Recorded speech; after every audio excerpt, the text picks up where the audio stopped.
No voy a decir directamente como que le voy a dar una nota por poner la cámara y eso, porque esta cuestión del premio, siempre ligarlo como a ese recurso de que se tiene que dar algo para que ustedes se entreguen, pues no sé si sea la mejor opción. Bien, yo voy a empezar como a presentar algunas cosas. Mi intención no es, dentro de las diapositivas ustedes verán algunos textos reducidos. No creo que yo vaya pues como a darle una lectura a todos, pero pues pueden ustedes acercarse un poco más al tema y van viendo lo que voy a ir hablando con respecto a esto. Si bien dentro de todo este proceso, y bueno, yo no lo voy a alcanzar a ver por lo que tengo la diapositiva abierta, entonces si cualquier cosa, alguna pregunta o algo, si algo me dicen que hayan alzado la mano, puesto que yo no los veo. Ya ustedes ahí están viendo la presentación. Sí, profe. Sí, Sí, sí. Pablo. Bueno, miren pues muchachos, de lo que vamos a observar hoy es como una mirada histórica de lo del 1 de mayo. Mucha gente no lo entiende realmente. Eso tiene varias raíces y varios puntos de vista, es una cuestión amplia.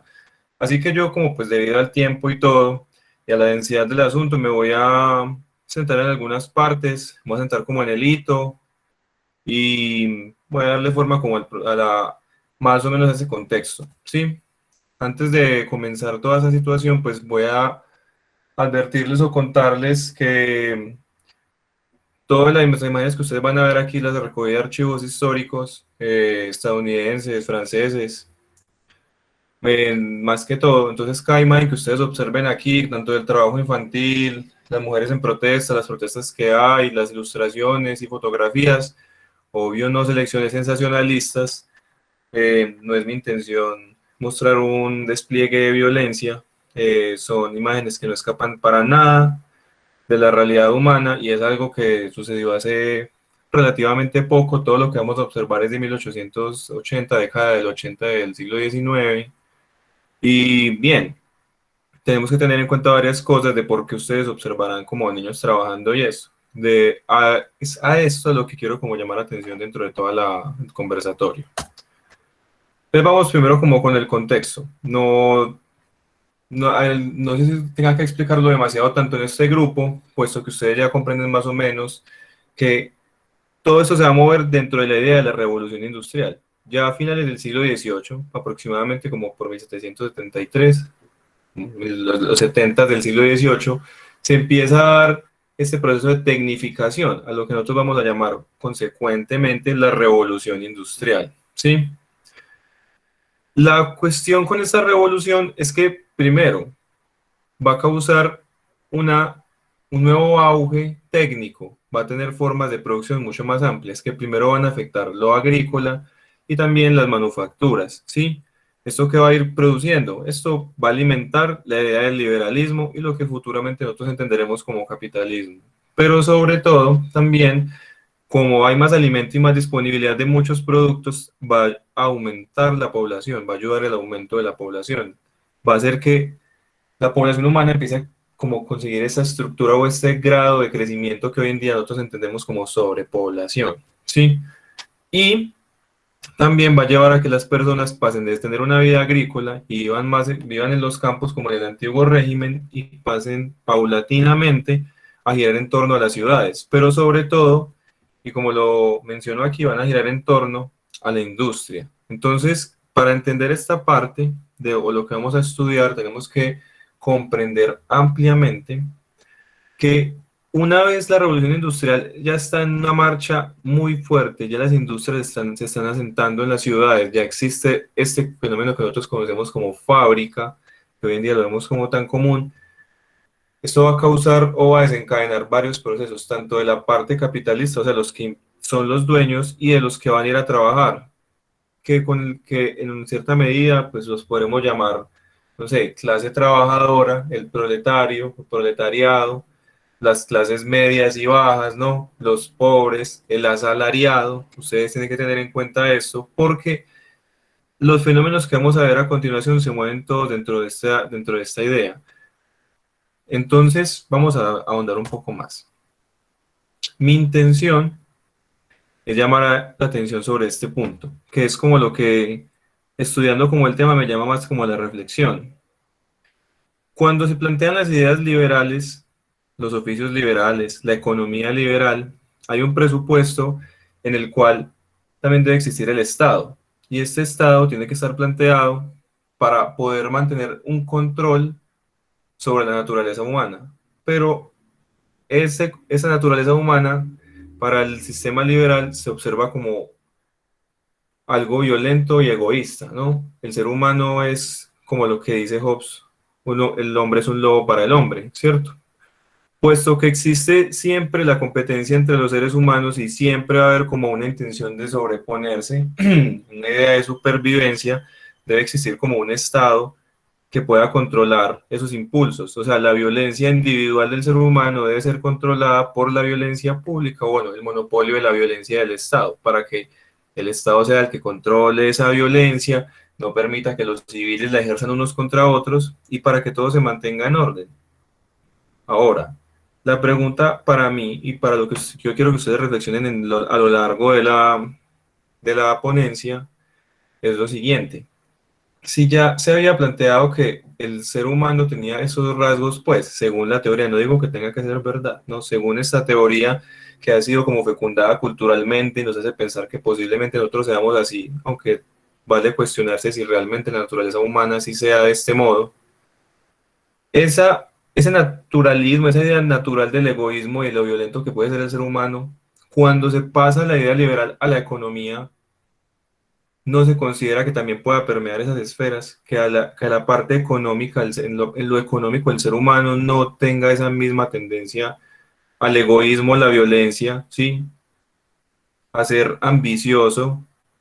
Entonces, cuando el liberalismo empieza a plantear su vertiente económica, que se plantea desde varios puntos, ¿no? Lo político, lo social y lo económico, cuando entra aquí, el liberalismo nos llama a que exista una libertad, que el Estado no intervenga en el mundo del mercado. Eso es lo que ya Adam Smith y otros teóricos del liberalismo llaman la política de no intervención. Entonces, por un lado, el liberalismo plantea que hay que intervenir a la sociedad y mantenerla bajo control porque es muy, digamos, una sola palabra, muy violenta, ¿no? Muy inestable. Pero por otro, dice que en la economía el Estado no se debería meter, sino simplemente a mantener la seguridad. Debe dejar el Estado libre, el mercado libre, discúlpenme ahí. Entonces, mi pregunta es, entonces, el ser humano tiene un naturalismo, una naturaleza hostil, pero en la parte económica no. O si existe por otro lado la hostilidad económica, la violencia económica. No se tuvo en cuenta esta parte. Esto es como la parte que más me ha hecho reflexionar y quiero que ustedes lo tengan en cuenta a lo largo de toda la ponencia. ¿Por qué? Si siguen lo que les he dicho, en cuanto al Estado, cuál es su papel rector ahí del orden social y civil, y continúan con la parte de la no intervención. Esta no intervención del Estado en el mercado tiene como una pequeña cláusula. El Estado sí debe intervenir para algo, mantener la seguridad y la posibilidad de que el mercado fluctúe. Entonces, aquí quiero que observen el texto que tengo a la derecha de ustedes. Si el Estado sí va a intervenir en la seguridad para que no se maten unos con otros, pero también para que el mercado pueda fluctuar, entonces, ¿qué va a suceder acá? La fuerza pública empieza a adquirir una característica que, digamos, si ustedes observan los hechos actuales, ¿no? Lo que pasó en Colombia, literal, ayer y antier, lo que ha venido sucediendo por varios años, incluso en el 2019, si ustedes no han olvidado este momento antes de que se diera la pandemia, a lo largo del planeta se estaban dando una serie de revueltas sociales y se estaba viendo cómo hay una forma de control por parte del Estado y de la fuerza pública contra esos movimientos. La fuerza pública tiene como una de las misiones es mantener ese estatus de que el mercado funcione. Entonces la fuerza pública está en pro o está puesta aquí también con la intención de que los intereses del mercado se mantengan, o sea, defiende los intereses del mercado. Entonces, esta metodología o ideología liberal siempre está gravitando en torno a ello. Entonces no se sabe si el ser humano es muy violento y hay que controlarlo o se controla para que el mercado funcione. O el control que se ejerce está hecho para que este mercado no deje de fluctuar y no se pierda este status quo. Son las preguntas que me quiero hacer, ¿no? Entonces aquí ya ustedes empiezan a ver cómo la coerción estatal está direccionada a que este mundo no deje de fluctuar. Espero que lo vayan entendiendo por ahí, ¿no? Mientras tanto, esa libertad o la no intervención del Estado le va a dar como espacio a los capitalistas en su dominio económico de definir sus políticas de trabajo. ¿Con esto qué me refiero? Y aquí es a lo que más llama la atención el 1 de mayo. Los horarios, los sueldos, ese ambiente laboral y las edades para ser partícipe en el mundo del trabajo. Aquí es donde el Estado no interviene, solo interviene para que se mantenga funcionando, mantiene la seguridad, pero, no, pero deja a los privados o al sector económico, al sector privado, e incluso pues al público, o sea, al sector económico le permite definir las otras partes de la vida laboral. En cuanto al 1 de mayo, vamos a hacer hincapié en las horas laborales, puesto que mucho de lo que gira en torno a este día, que será mañana, está basado en cuánto se debe trabajar, en que el Estado defina esto, o que simplemente lo definan los contratistas, o pues los dueños, los capitalistas, o en otros términos, la burguesía, que son los que tienen el músculo económico para generar las empresas de la revolución industrial. Entonces aquí se deben preguntar ustedes algo, o yo me lo pregunto también. Es una cuestión ideológica. Pues si bien comprendemos la idea de la revolución industrial, pero si la comprendemos desde arriba, podríamos pensar que los socios capitalistas, quienes pueden invertir, montan empresas, ¿no? Ellos ponen sus fábricas y ponen a trabajar a la gente. Como el Estado no interviene, pues ellos ponen un horario y un sueldo. Sí, la gente podría aceptar si quiere trabajar en este ambiente o no, pero compréndanlo desde este punto. La revolución industrial hizo que el agro se masificara. La producción agrícola se llenó de maquinarias, es decir, se necesitaba menos gente. Entonces la gente que se había dedicado a la agrícola se quedó sin muchos trabajos.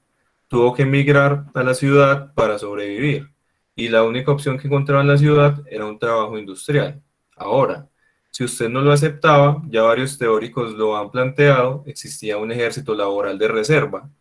Siempre va a haber alguien que acepte ese trabajo por la misma cantidad de horas, por el mismo sueldo o incluso un sueldo menor que el que le ofrece el capitalista.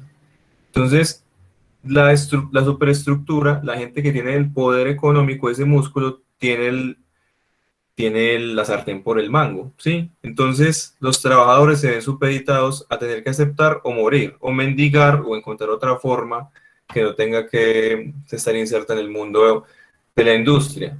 Pero salirse de allí es muy complicado.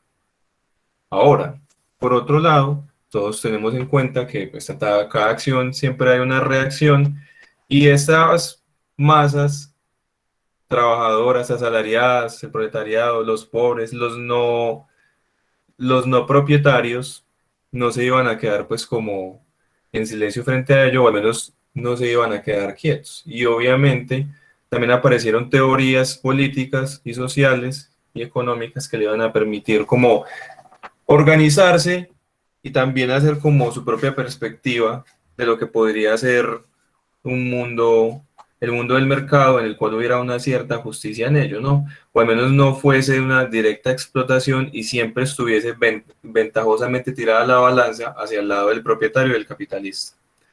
Entonces aquí es donde vamos a empezar a ver surgir por el siglo XIX, aunque con anterioridad ya se venían gestando, las ideas del socialismo, el anarquismo. Posteriormente ya en el siglo XX pasará pues como el fascismo como otra vertiente para este lado, para mantener como una interlocución o una disputa con la idea del liberalismo o el capitalismo como lo entenderemos a futuro. Entonces, tenemos que entender que muchas de esas personas se van a empezar a alinear, estas gentes trabajadoras se van a empezar a alinear con las ideas que hoy comprendemos como izquierda, ¿no? Pero en realidad sería más bien como unos reaccionarios frente al proceso de la revolución industrial. Obviamente tenían que encontrar una forma de organización, si no hubiesen sido, como lo decimos aquí en Antioquia, que los hubieran llevado por delante y seguirían las cosas aún peor. Entonces tenemos que entender cómo la organización desde abajo es tan importante.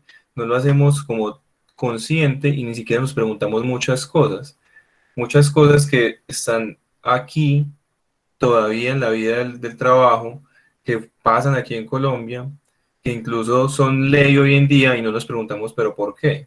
¿Será que esto lo puso el gobierno por voluntad? Las cosas siempre han sido así. Ya varios pensadores, historiadores y filósofos y economistas han demostrado que las cosas no siempre han sido así, siempre hay una fluctuación, siempre ha habido cambios y mutaciones en los fenómenos sociales. Entonces, por eso es que trae la intención de analizar este fenómeno que sucederá mañana, ya que para que ustedes no pasen desapercibido un sábado, que si bien no se puede salir, al menos se entiendan por qué se conmemora. Entonces, continuemos.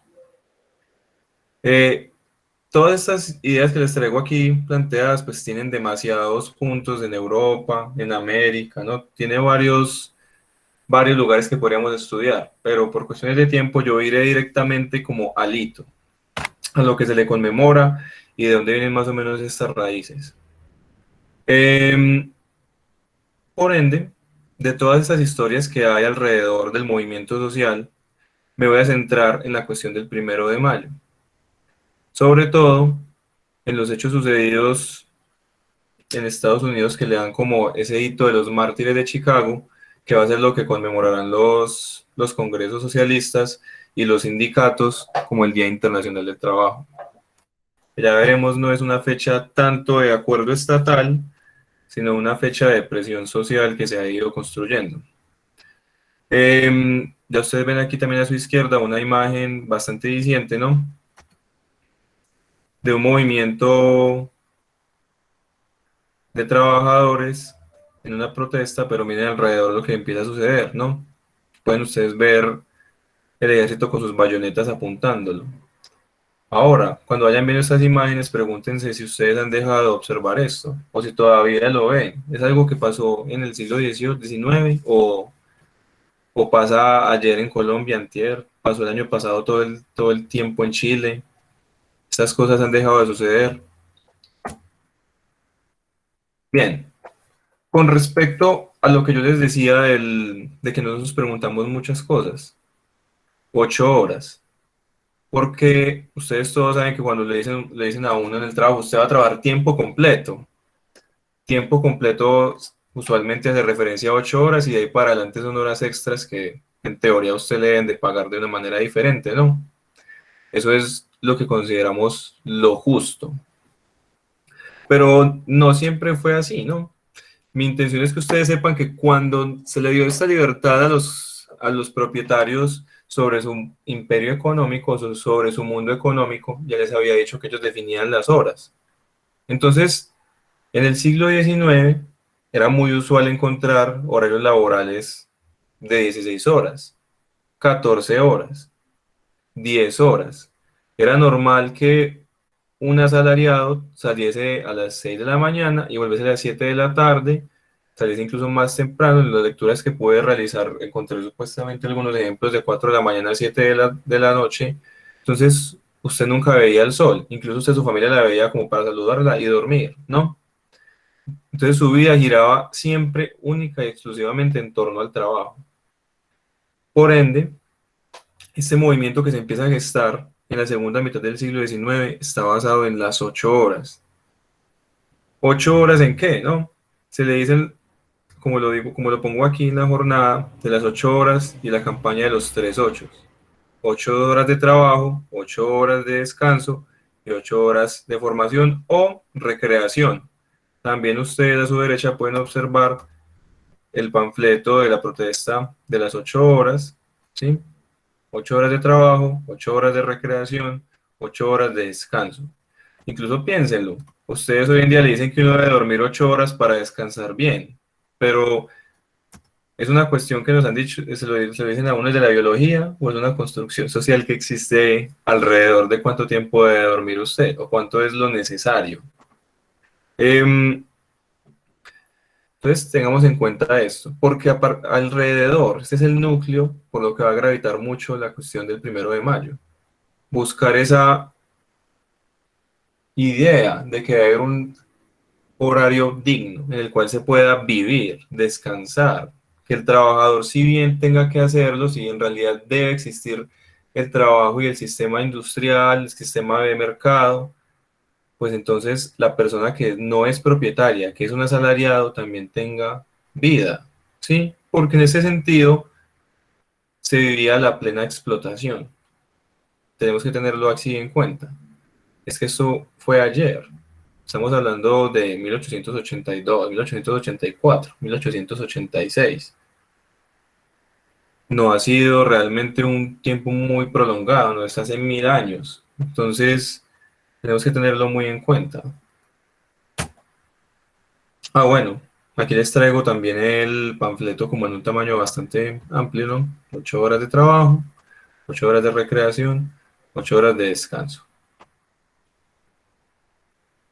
Todos estos movimientos vale la pena agregar. No solamente se estaban dando en Estados Unidos, no, son más antiguos en Europa, sobre todo en Inglaterra, que es como lo que consideramos la cuna de la revolución industrial. Por ende, esas clases trabajadoras o proletariadas llevaban mucho más tiempo formándose y además instaurando sus propias formas de autogestión, Francia, Alemania, ¿no? Pero también esto va a llegar a Australia, Nueva Zelanda y Estados Unidos. Paulatinamente también irá llegando a los países que considera el mundo occidental como el tercer mundo, Asia, América Latina. Hay ejemplos muy amplios sobre esto. Tal vez no los pueda tratar mucho por lo extenso del tema y lo corto del tiempo. Vamos a lo elemental. Tenemos que entender la cuestión de la American Federation of Labor, ¿no? La AFL. Cuando se empieza a dar este proceso en Estados Unidos, la AFL empieza a plantear la idea de las 8 horas, ¿sí? Pero obvio, ustedes ya se darán cuenta, pues que si usted es el dueño de una fábrica en la cual está ganando una cantidad de dinero exorbitante y pone a trabajar a sus obreros 12, 14 horas, solo tiene que pagar 2 turnos. Si usted tiene una persona que trabaja un turno de 16 horas, no tiene que pagarle a dos que trabajen de a 8, ¿sí? Eso obviamente va a generar más ingreso, mayor rentabilidad, ¿sí? Usted solo paga un sueldo, usted define cuánto es el sueldo, si le gusta bien, si no otro que esté mucho más desesperado que usted lo va a aceptar, es la lógica del asunto.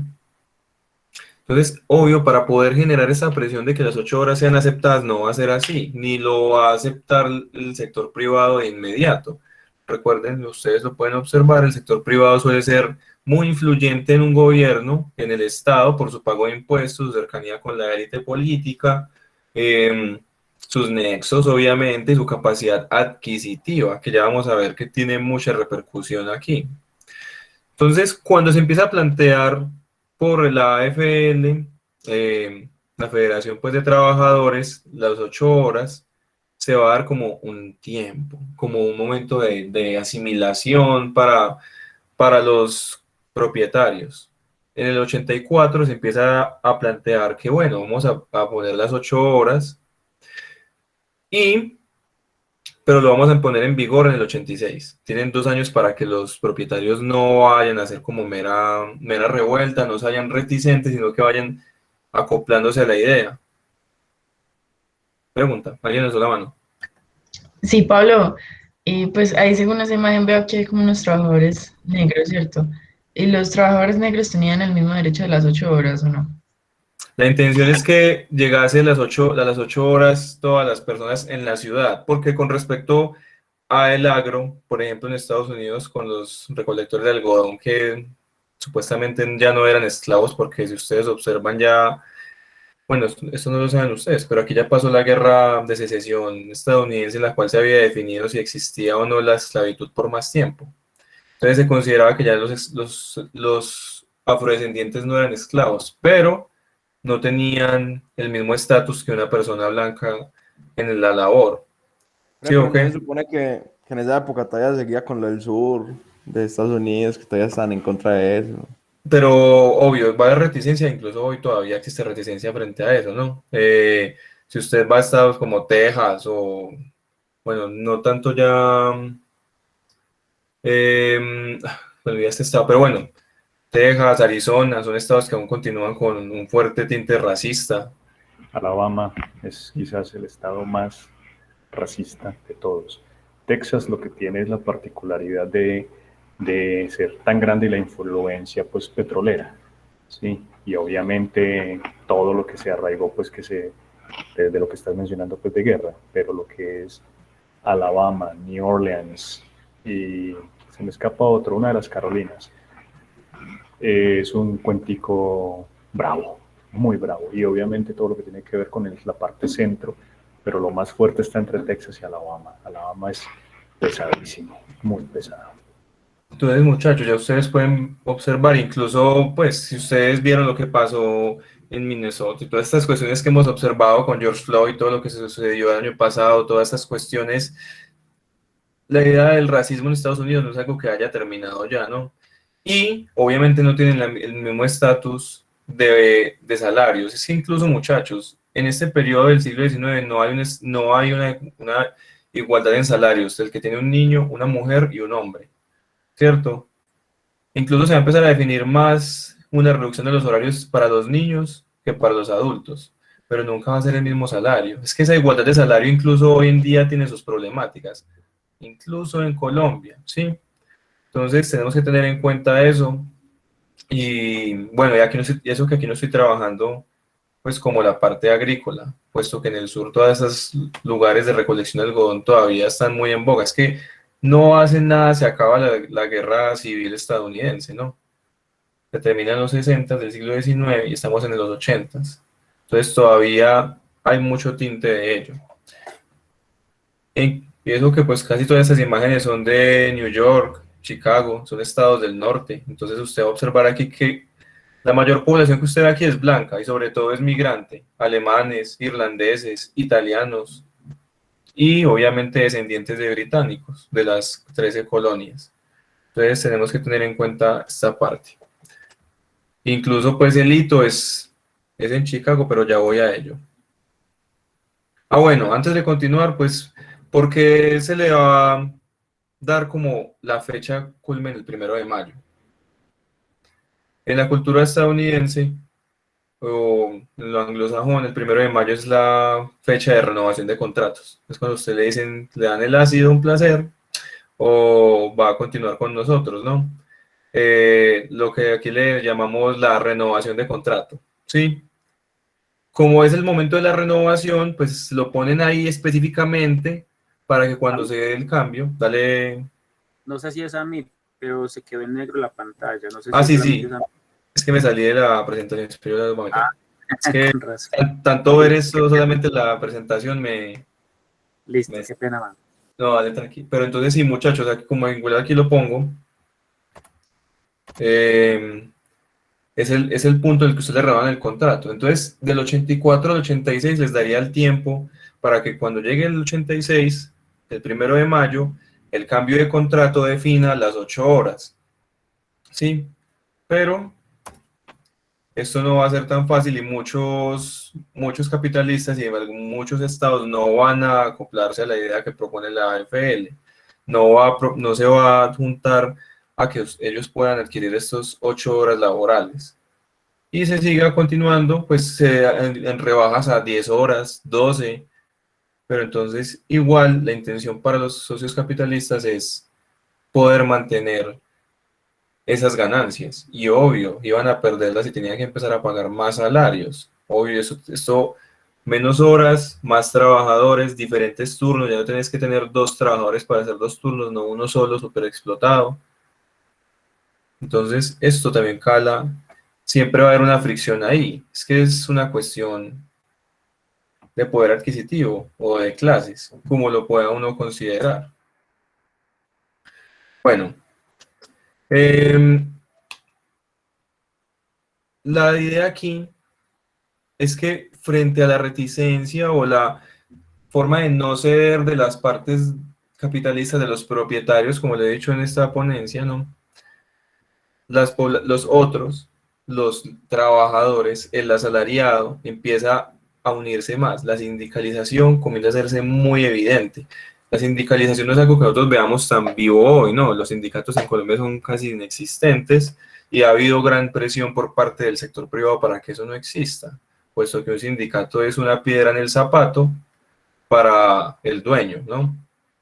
Pero en ese momento, cuando todavía se está terminando de cuajar la idea del capitalismo, en esos países que consideramos desarrollados se van dando más prebendas, ¿no? Se da más posibilidad de poder reconfigurar la idea del capital. Igual, mientras tanto, y vale la pena decirlo, en los otros estados como Colombia, dado el caso, o en Asia, la producción industrial no sé realmente cómo está sucediendo en Europa y en algunas partes de América.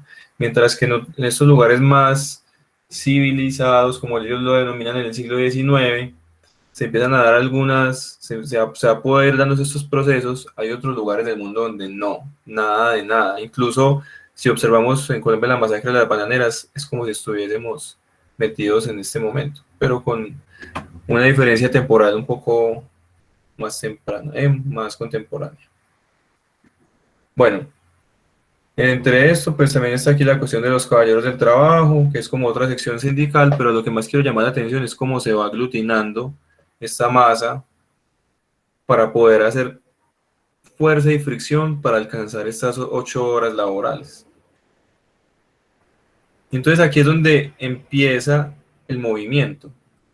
Y bueno, muchas veces y mucho en mi clase, no sé, supongo que también en la de Leo y en muchos de ustedes, compañeros, les habrán preguntado como que, pero entonces marchar qué, ¿no? Si funciona, eso qué, usted marcha y qué va a pasar, en realidad tiene algún sentido, o eso no pasa nada, o yo no entiendo a esta gente por qué lo hace. Entonces, mucho de estas dudas también tienen que verse en retrospectiva, para que han funcionado anteriormente. Si no funcionaran, ¿por qué se hacen? Porque son la forma de reacción. Obviamente tenemos que tener esto muy en cuenta, cómo ha funcionado en otros lugares, qué acciones ha tenido y qué repercusiones tienen en el mundo actual las cosas que se hicieron con anterioridad, porque es que nosotros somos constructos históricos. Tenemos que tener esto muy en mente. Bueno, entonces, puesto que no se dieron pues como no hubo la flexibilidad esperada por parte de los sindicatos para que los propietarios dieran estas 8 horas, va a empezar a gestarse mayor fricción, un mayor conflicto, los paros van a ser mayores, van a haber muchos más mítines, se va a empezar a dar mucho más presión sobre la idea de que existen las 8 horas, entonces va a empezar mucho más los capitalistas a presionar al no, mientras que las masas trabajadoras asalariadas van a ir hacia el sí, pero entonces el conflicto va a ir a lo que se ha denominado por algunos teóricos, ¿no? Una lucha de clases. A efecto de ello, más allá de leer pues la parte de arriba, traigo un pedazo que encontré aquí obvio de un libro de otro historiador, del periódico Zeitung, donde se hacen este tipo de valoraciones, ¿no? Adelante con valor, el conflicto ha comenzado. Un ejército de trabajadores asalariados está desocupado. El capitalismo esconde sus garras de tigre detrás de las murallas del orden. Obreros, que vuestra consigna sea: no al compromiso, cobardes a la retaguardia, hombres al frente. Entonces miren que aquí ya el tinte de la situación es pesada. Y esta serie de disturbios, de mítines, van a ser como el caldo de cultivo perfecto para lo que va a suceder en Chicago. Bien, por fin se hace la llegada pues como el 1 de mayo del 86 y va a tener efecto en algunos estados y en otros no tanto. Por eso en algunos lugares, como lo observan ustedes, de las 5.000 huelgas, alrededor de todos los estados, de los 340.000 huelguistas, se lograron algunas modificaciones. En algunos estados, como el de Nueva York o algunos estados del norte, se lograron mucho de la reivindicación de 8 horas por el mismo salario. Pero no en todos. Ese es el caso, ¿no? Se fue, de Chicago, los tres mártires y el hito, ¿sí? Mientras que en otros estados se había dado, pues como habían avanzado hacia ello, en Australia ya existen las 8 horas, en Nueva Zelanda también, en Europa se estaban dando grandes avances frente a esto, en Chicago no se va a dar esta idea, porque cuando se da la concentración, una empresa en específico, la empresa de McCormick, no va a aceptar esta propuesta de las 8 horas. Para poder contrarrestar a todo este montón de huelguistas, aparece esta idea de las fuerzas de Pinkerton. Pinkerton es la fuerza reaccionaria. Obvio, si usted tiene una cantidad de dinero amplia, usted es un capitalista poderoso, pues yo puedo contratar lo que nosotros podemos entender como fuerzas paramilitares, ¿no? Usted puede contratar fuerzas privadas, armadas, que puedan defender sus intereses, y en ese momento, sin tanta legislación sobre ello y las libertades que le da el Estado, pues entonces en Estados Unidos, por ejemplo, están los Pinkerton, que es una agencia de detectives que se dedica a observar la violencia urbana y las huelgas y se mete directamente con fuerzas armadas a defender las fábricas. Aquí hay una imagen, ya la volver a proyectar, ya la volvieron a ver, una fotografía de los Pinkerton, ¿no? De esta, si ustedes los ven, son como un tinte del ejército del norte, si han visto alguna vez uniformes de la secesión. Entonces esta gente son como los que usted le paga para que sean los contrainsurgentes, es como el SMAT privado, pues yo es por ponerlo en contexto, ¿sí? Entonces la empresa de McCormick en Chicago no acepta las 8 horas, más de eso despide varias personas, dicen que 100 trabajadores según lo que investigué, ponen a otros trabajadores en ello y para defender la fábrica tienen a los Pinkerton, fuerzas que se pagan, ¿no? Seguridad privada, armada, ¿sí? Y aquí es donde va a tener lugar los disturbios en la fábrica de McCormick. Puesto que está la manifestación y los Pinkerton están allí, esto va a terminar llegando pues a una confrontación directa, van a empezar los tiros de parte de los Pinkerton, de parte de los trabajadores, y esto va a llegar a una cuestión como de guerra, ¿no? Empieza una guerra civil allí, ¿no? Un conflicto, una batalla más que una guerra, y esto es lo que va a despertar los movimientos que vamos a conmemorar el 1 de mayo en cuestión a los mártires. ¿Por qué? Pues en Chicago ya existía una gran capacidad sindical y era un lugar muy organizado. Había una serie de... O sea, ya las masas proletariadas estaban acostumbradas a los mítines y además era como el punto neurálgico de los anarquistas estadounidenses. Cuando el McCormick no se permite las 8 horas y además de eso utilizan la fuerza privada para disuadir a la población, se empiezan a proponer nuevos mítines. En la imagen anterior ustedes van a observar aquí a la derecha un periódico pues de época, miren Chicago, esto es el archivo de Chicago, ustedes pueden ver aquí la invitación al meeting. Este meeting que se va a llevar a cabo en High Market es con la intención de presionar realmente a que en Chicago se dé el movimiento, se pase las 8 horas, ya que los capitalistas no lo quieren hacer, no quieren darle como ese movimiento, ese paso, ¿sí? No quieren negociar, ¿no? Ellos son los dueños y son inamovibles. Pues bien, si bien en High Market comienza, según lo que se cuenta, una protesta pacífica, y va a haber pues como arengas de varios líderes, hay un momento y es una de esas ciertas cuestiones inciertas de la historia en que hay una explosión en medio de todo. La policía pues aparece aquí al frente de los manifestantes y precisamente cuando la policía tiene pues presencia en la manifestación de High Market, de la nada explota entre los agentes, hay una explosión y en medio de la confusión empieza un tiroteo. Obviamente esta noche va a ser uno de estos puntos de disturbio masivo, de lo que uno puede ver en las noticias, aquí no tan pesado, pero ha habido lugares donde sí, ¿no?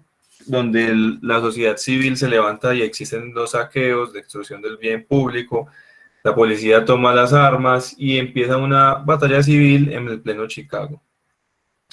De esto habrán pues una serie de muertos, heridos, capturados, pero sobre todo, y al otro día luego de toda la ley marcial y los toques de queda que se tuvieron que hacer, muy como sugerente, como con lo que estamos viviendo, ¿no? Toques de queda cuando hay manifestaciones sociales, se va a buscar por parte del Estado unos culpables.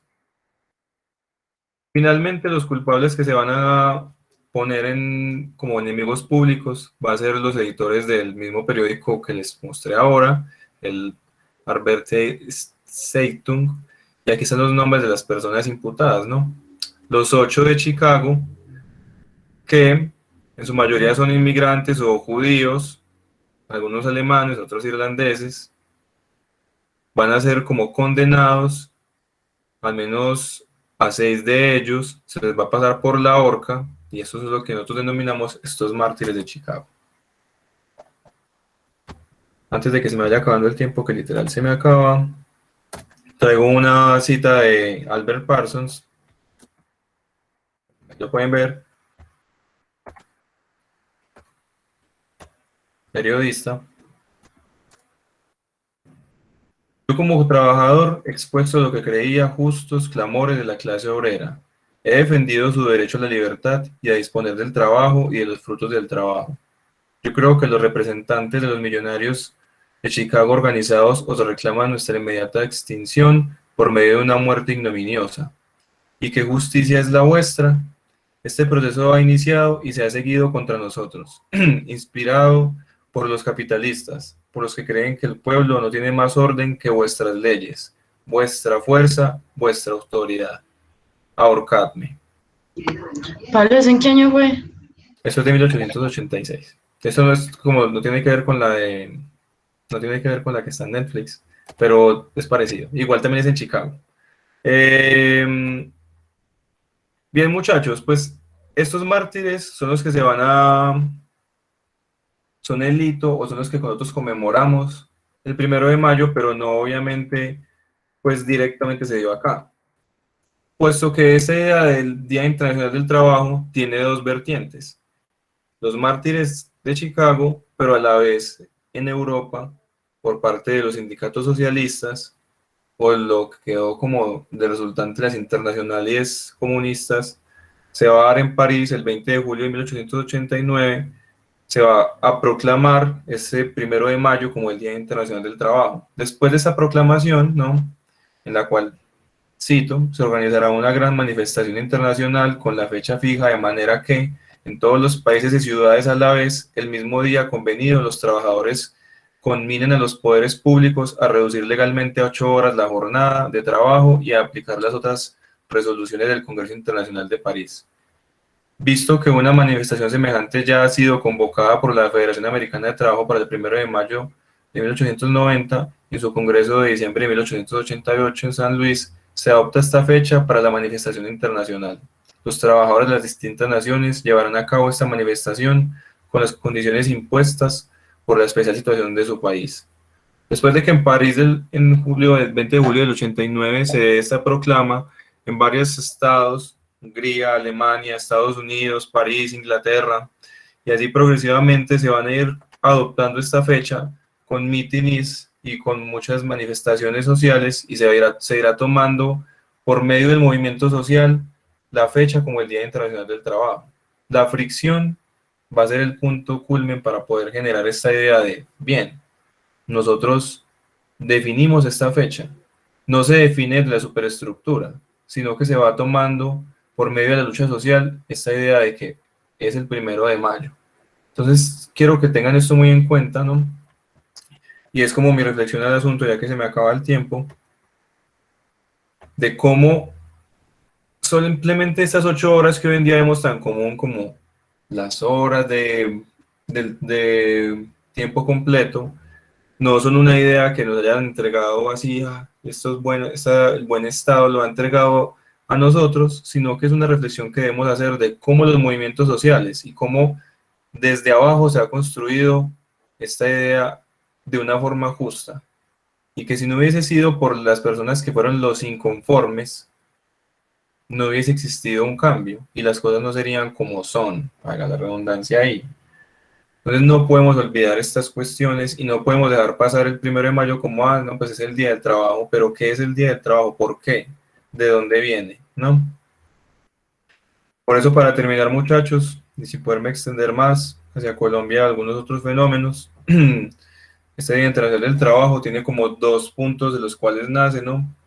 París y Chicago, Chicago como hito de mártires, París como la legitimación, digamos, no, legal o escrita, y por ende, a eso asistiremos el día de mañana. Y a su izquierda, el único monumento que queda a los mártires de Chicago. Y muchas gracias, muchachos y compañeros. No sé si tenga tiempo de preguntas, la verdad. No sé si se puede dar, pues yo sé que se ha pasado el tiempo.